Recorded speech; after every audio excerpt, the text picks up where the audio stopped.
Okay, this is a reply to a question from J399, which might be JG, which might be Johnny. I don't know.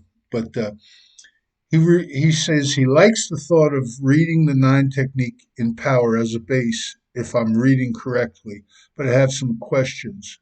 Number one, what would you teach the tight end?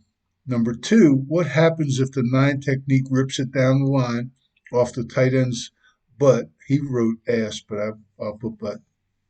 Triggering a pull. Who will block the overhang for the cue? Number three, thoughts on the guard kicking the nine technique and the tight end down for the mic. Okay, that's the exchange, the counterplay. And one challenge to your point, even though I think I agree, a tight end engaged in a stalemate is a nine with a nine technique is a win, right? Tight end has leverage to begin with, and the ball should hit well inside of him. Same thought with the overhang. The ball should hit inside of him before he's able to make a TFL because the guard is putting his helmet inside the mic. Okay, and these are all good points, but the problem is this, and I'm going to pause this for a second and just make you a drawing. Back in the day, if we saw this, we would go this way. Okay, I mean, there's plays you can run over here, but why go this way? But what we're talking about is two high safeties. Okay, so two high safeties run whatever you want. Run the dart play over here. Run whatever you want. That's not the problem. Okay, the problem is this. And you're going to say to me, well, that problem with post safety, with a strong safety down, an add-on or what have you. Here's the three-man surface. We're just going to throw. I've got either a slot and a flanker, or I've got a three-man surface, the whole bit, with with two receivers, a three-man side and one-man side. But back in the day, that's what people would do. They'd either run the ball if it was too high, or they'd throw it if it was one high. And that's still a pretty good idea, but you could go into a game and have to throw it every down. Okay, and if you're not that good of a thrower, that's the problem. You got to be able to protect, throw it, and catch it. I've worked with quarterbacks where we wanted to throw. You give us post safety, we're going to kill you with it. Okay, but most of the quarterbacks were not that kind of player. And I was lucky to work with a couple of them that even though they couldn't throw the short passing game, they could run, and that's the big question. But let's just focus on this for a second, okay? Um, you're talking to me about power with a three-man surface, okay? Tight end. Hang on a second. Okay, I want to give you a concept that you probably already know. I'm going to turn this a little bit. You're getting this with me. Uh, I'm not much of a vision in the morning. But the concept we always say to the tight end and the quarterback is leave one for the quarterback. Okay, so there's two here. We got to block one and leave the other. Okay, and obviously the big question is uh, which one are we going to block? Okay, and if we're looking at a guy that's like they're in a base three-man concept with this guy, and he's not so big and not so strong and what have you. Maybe we block him and read him and get the ball handed off quite a bit, which is really what you want to do if you're running power. Okay, but if this guy is a werewolf, leave him for the read, cave the crap out of this thing with a double team. I've been talking about that ad infinitum. Of course, we're looking past people in case they send this guy. Okay, but I'm not going to get into the techniques of it. It's on my playlist. You'll if you want to hunt for it. We'll leave him, arc to him, and the obvious problems would be crush charge. Okay, and that's an issue, right? And on the line of scrimmage, it becomes even bigger issue because he's this tight end as he arcs. He's got to figure this out, and maybe if the end goes out, he's got to readjust his path and go in, or he's got to take the end, and it gets pretty dicey practice wise. You got to practice all these things for the kid. Okay, so let me change this again. Okay, by taking him off the line and becoming a sniffer, it's a little easier. Okay, the end goes out, the strong safety comes in, what have you. And again, depending on the formation, you could stretch this guy out. If you have a three-man side with a slot and a flanker, this guy he's got to show his hand if he's blitzing. But it doesn't mean that it thins him out, but it doesn't mean that he can't blitz. And of course, the key are these people, okay, some sort of rotation. But when you have a single receiver and you're not very good, they might just lock him up, count on the cutter getting there late, and make this guy very aggressive, or make this guy very aggressive. And I think you got a pretty good play, but not a great play. But again, by doing this and leaving one, okay, leaving one for the quarterback, I think you got a decent play. Now the question is the exchange, and also a sniffer. What is this guy? Is he a five technique? Is he a nine technique? I don't know what he is. Uh, if he's on the tackle, we're going to say he's a five technique. If the tackle is in red light, you, I don't know what you call him. He's an end, okay. But the point well taken. So a thought process here would be this: move the sniffer out half a man, so he's splitting the crotch of the tackle, and that defines him, because what you have, the threat of pin and pull, or buck sweep, or whatever you want to run. Uh, he sticks his nose in there too much, he's going to get blocked. Okay. Now the question is the exchange, all right, and that's a good question. Okay, when you do have cover zero, or not cover zero necessarily, but cover one, where the three wideouts are manned up and there's a free safety, you're probably going to get some sort of a seven-man box. And again, it's six versus seven. One guy's got to carry and one guy's got to hand it off.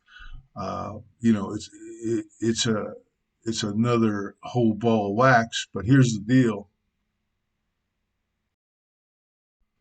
Okay, because these people are essentially playing on the wideouts, and you're only dealing with this. The leave one concept is pretty simple. You're telling this guy to go in to eliminate him. You're wrapping around for the Mike, or you're telling him to go in and eliminate him, and you're wrapping around for the Sam, and they exchange. It's a problem. But with this man off the line, it's just pretty simple. You step in, he goes in, okay, you go around and shove him down. If he decides to give you a mesh read, make it obvious and turn it into a keep by the quarterback. Okay, um, I don't know. Air Force did it to us out when we were in JMU. They were doing it with the tackle. Tackle was reading the read key, and if the read key stepped in, he'd go around it, pull the ball. Especially when you're on a different level, and especially when you're allowed to put your hands on the read key. If he gets sniffy, okay, you can tell the quarterback, look, uh, read key steps in, okay, uh, we're going to block him and get the guard around it, okay, or we can do this, right? Now, the question is, what's he doing, okay? And you could say to the quarterback, look, just read this as a base, okay? If they're both in, take the ball outside. That's a foot race here. Okay? That's a problem. I agree, but uh, you want to run the ball against this thing, that's what you got to do. You got to think. But let's just go to this. Okay, uh, go opposite the sniffer. They don't have enough guys. You do. Okay, this is the counterplay. Uh, the question is, can he get there from foot to crotch on tackle? And yeah, well, you got to practice it, but it's all tight. It's all tight stuff. So the mesh between him and the tailback are obviously a problem. Reading this, and the quarterback's coming out. If the ball gets pulled, which it's probably going to get pulled, it's the quarterback and the sniffer against Will. and whoever can show up. Okay, that pretty simple, pretty obvious. But let's go back to power. Okay, we're back to power with the three-man surface. And if you look at this, you say to the tight end, leave one for the quarterback. Okay. Now, if it's been determined that the quarterback is going to read the nine technique, it's pretty simple stuff. Let me go back here. If you tell the tight end to seal this, read one and say, okay, we're going to get a handoff. The guard will wrap around. It looks pretty good. Okay, until there's an exchange. Okay. And again, if there was a rotated safety, these guys would be pushed over a little bit. But that rotated safety allows him to do lots of things. Okay, that guy makes him unpredictable. And you say, well, looking at this, he's predictable. And I say, nah, I don't think so. Okay, a stick block on a predictable nine. Yeah, he keeps leverage. Everything's good. Everything pours up inside. But the guy that's calling the defenses on the other side, he'd probably get fired pretty quick. But the presence of this guy and the possibility of an exchange, you're going to get it. Obviously, if they move him out, it's a real exchange. Just because this guy's a nine technique doesn't mean he's going to stand there. Like, I mean, he can do lots of things because that guy's presence allows him to do that. And he is man to man. Okay, so that was a very simple exchange when everybody was running stack. Uh, and for you to say you're going to stick block this guy and it might pour around, okay, that's pretty good, but it's not going to go here. It's going to bounce. Okay, and I think you see more bounce than anything else right now. Um, for him to he's not going to keep him from doing that. It's not happening. Okay. Another way to handle that is to tell him to try and get to the SAM if the R, the rush, does stick in, slam him. It's option block it. Okay, easy read, pull the ball. Uh, the quarterback's got to get good at whether this guy is doing this or mesh charging. Okay, and that's a problem. But saying to him, you're going to block him all the time. If he stays outside, yeah, the ball should pour inside. I got no problem with that. And you say, well, we're going to pin and pull. Yeah, I don't know. That's really a tough row to hoe. Blocking a nine technique that doesn't spike. Okay. And if he's reading him, it just becomes a cat and mouse game. So you step in, he goes in and rap for the mic, of course. Okay. Block him. If this guy stays out and you can get to it, pry it open. The guard's pulling for the mic and it should pour in there. Like you said, if I can keep him on my outside shoulder, okay, and I'm going here instead of here, I'm okay. I think it's going to work, especially if you committed the double team to really punching this guy and knocking him this way, not this way, this way. Okay, because now you've built a wall, and the guard and the tailback are going to run the shoot, and they still have to worry about the quarterback. So these two guys are basically eliminated by the quarterback and the tight end. I think that makes a lot of sense. But as soon as you just say, well, we're going to hand the ball off and rip it up in there, I don't know. Plus, this Mike, you got a double team to the Mike, that leaves him free. Okay. Again, if it's 4-2, run whatever you want. If it's 4-3, throw it or run the quarterback. And running the quarterback, we mentioned that before, where you just say to the tight end, okay, you stick block him, tailback, you get in front of the quarterback, and quarterback, you follow that guard. Okay. Um, good stuff. I think we probably didn't do it in my career. We probably didn't do that nearly enough. Um, and if you got a good court, a wildcat. I don't know, maybe put another running back in there, have two running backs. The problem is that everybody says, well, can a running back throw anything? Okay, and probably not. Okay, so there you go, trade off. Again, if your quarterback, if the answer is throw it, that's good as long as he can throw. If the answer is option, well, let's block everybody. Let's make it easy. Okay. Matter of fact, let's run a counter type thing. Okay, hang on. Let's really cave this rascal down, blow this up, trap with the guard. If the rush closes like he should, tailback and quarterback run around the end. If the rush stays outside, he gets trapped, and the quarterback and the tailback uh, take it inside the trap block. And in this case, you want him to rip because you want to get the ball outside. Okay, with 2-on-1. And whoever's coming is late to the dance. And these guys are, if we can't eliminate them for at least a 4 or 5 yard gain, yeah, I don't know. Maybe you're playing a money game. Like Ball State versus Oklahoma. We played them in 11. It was we went down the field and scored a field goal, pissed them off. They scored 50. Anyway, um, in the NFL where you're paying the quarterback to throw and you're paying these guys to block, you get into these things, 3 tight ends, 4 tight ends, an extra lineman, all that other stuff. But to me, you just add people. And when you're, like I mentioned, when you're Michigan and you don't care because the defense is going to stop them anyway and give you the ball back, and you're just going to keep pounding this thing and making these guys make tackles.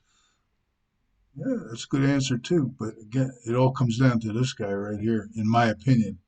Okay. Now, you're playing a game. You don't have this the guy you want. You got to do something. So this is probably a good idea. Uh, these guys have got to be rugged. Okay. And the rest of the guys in this room are like, what are we doing? You know, we got 10 of these guys, and one of them's on the field, and you got these guys over here, and I don't know. And then the other thing is how they're going to line up to it. I don't know. I mean, you see this every week. They'll run what looks like inside zone this way to the nub side, and of course it's the same old thing. Extra guy go the other way. Makes a lot of sense. Package everything, or just push it up in there and see what's going on. Uh, Again, anybody that says, "Well, we can match these people. We're not going to worry about it." Throw. Okay. Who are you throwing to? If it's what do you call it? Taylor Swift's boyfriend. Oh yeah, it's pretty good. Gronkowski. Yeah, he good, but you got to get him the ball. All right. So to me it always goes back to what can he do? Okay, what can he do? And then when you put these guys on, what can they do? All right. And to me, the thing that made us the best and most variable was a sniffer. Against a 4 down. And I watched. I think I'm missing a guy. Hang on a second. Yeah, I coached against some teams that were good enough to put 10 on there, but let's just say you got 11, okay. And a 4 down team you want to be 2 by 2, and a 3 down team you want to be 3 by 1. You push that Mike out, or excuse me, push that Sam out.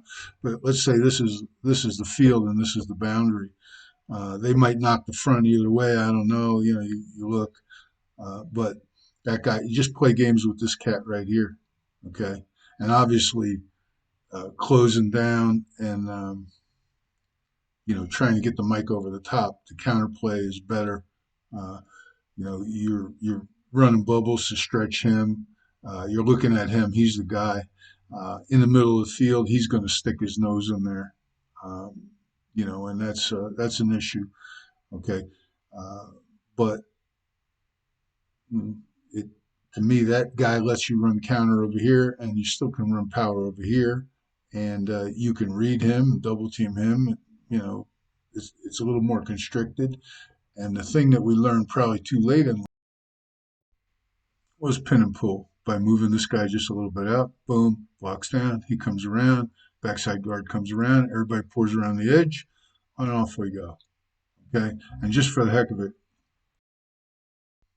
against odd spacings, even if it's the dreaded tight front, go 3 by 1. You're still playing games with him, just trying to look at what's going on here. Okay, we've talked about ad infinitum, but what's going on here? Um, Again, just to leave one concept, uh, get to him by the tackle. Either if you're going to read this thing, option block it or what have you. But to me, this guy right here is a whole nother world than having him attached. And I'm not trying to convince you of anything, but you asked me. Okay, let me see if I covered everything. Oh, and let's go back to again to the tight end attached versus a nine technique. Okay, when you go to that inside run drill, and you got this is the center, by the way. Okay, you go to the inside run drill, and here's the nine technique, and there's one guy here, and whatever. Yeah, that guy again. A stalemate you could say is a win. I say it's it's a stalemate. Okay, and the question is, can you sit there and count on this guy just doing that? We've already covered that. I don't think you can. The presence of somebody else makes him unpredictable. Okay, and it limits what he can do. One thing they know you can't do, unless you pull both of these guys, is run counter over here. And I guess that'll work until they start putting pressure on the center. Okay, uh, I don't know. Yeah, you want? I don't know. I know one thing. That guy's being taught certain things, and if he's got his hand on the ground, okay, and he's a real werewolf, and he spikes, you're not keeping him out of there. I don't care what you do. Okay, I don't, you can say whatever you want to say. Uh, if he's a 2 point stance guy, really a linebacker, and this is really a defensive end, yeah, I guess you could do it. But if he wants to go in, you're not stopping him. It's not happening. Okay, so you know, you tell me. Is there a place for the tight end? Yeah, I think so. Uh, no, the three-man surface with those other two tight ends or one more tight end, 12 personnel. I think yeah, you got some things here. You can run the counter stuff. You know, using the leave one rule. You could say to him, uh, "We're going to run counter. Leave one for the guard. You take the other one. Find your way to him." You could try to run pin and pull to the nine technique. These guys work an awful lot on reach blocks because they don't want the ball out here. They just don't want it. That's why I think, in my opinion, I don't know. Nobody's told me. I think the bounce plays are so successful in the NFL right now. At least that's what I see. Again, nobody tells me anything. I just watch it. Okay, so I don't know if that answered you, but that's what I got. Okay.